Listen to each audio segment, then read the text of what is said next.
Hey guys, it's Andrew teacher, And Molly teacher. and today we're going to be speaking about climate change. Wow, I'm glad that the weather has finally cleared up and it finally stopped raining. Me too.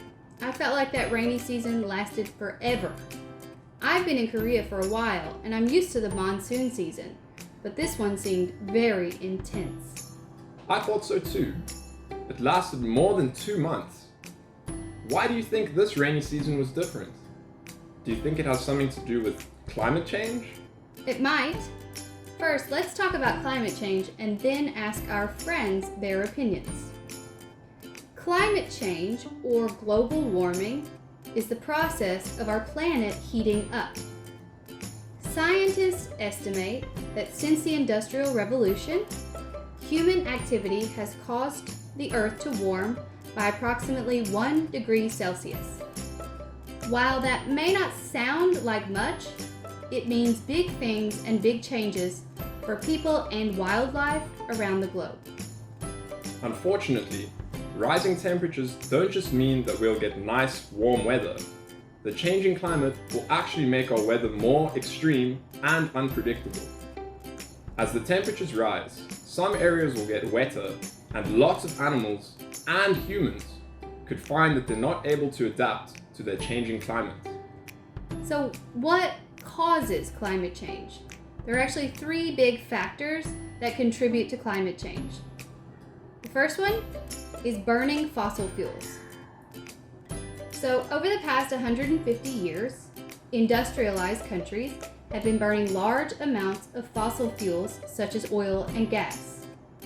The gases released into the atmosphere during this process form a blanket, trapping heat from the sun and warming the earth. This is known as the greenhouse effect.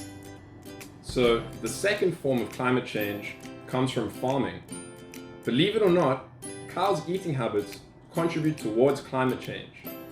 Just like us, when cows eat, methane, a type of greenhouse gas, builds up in their digestive system and is released in the form of a burp. While that might sound funny, when you think about it, imagine that there are almost 1.5 billion cows releasing greenhouse gas into the atmosphere. It all adds up over time. Okay, the third major contributing factor is deforestation, cutting down trees. Forests absorb a huge amount of carbon dioxide, which is another greenhouse gas. So they absorb it from the air and release the oxygen back into the air that we need to breathe. The Amazon rainforest is so large and efficient at doing this that it sort of acts like the planet's air conditioner, limiting climate change. Sadly, many rainforests are being cut down to make wood or palm oil or to clear the way for farmland, roads, oil mines, and dams. So let's talk about how climate change will affect the planet. Well, there are a few key points here. First and foremost, there will be a lot more rainfall due to climate change. We'll have changing seasons. And the sea ice in which Arctic animals live will also slowly start to shrink. Because the sea ice is melting, then the sea levels will also rise.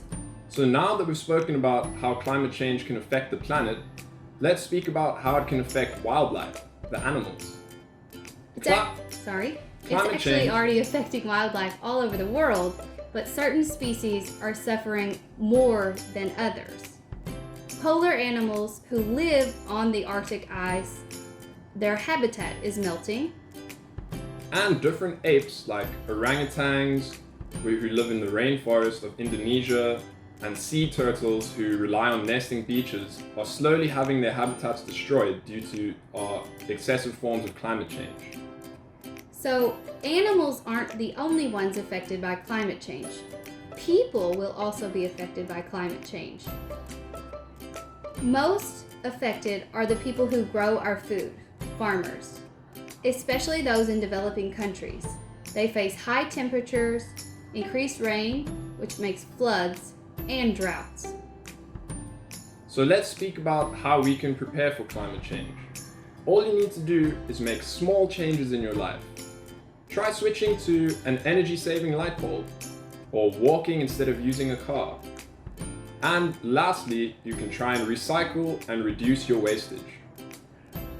All these things could help and make a difference. So, what do you think? Do you think that we are contributing to climate change? Do you think the climate is changing? Are things different from when you were younger? Why do you think that way? What can we do to help? All right, so just let us know your answers. Can't wait to hear from you. Bye. Bye.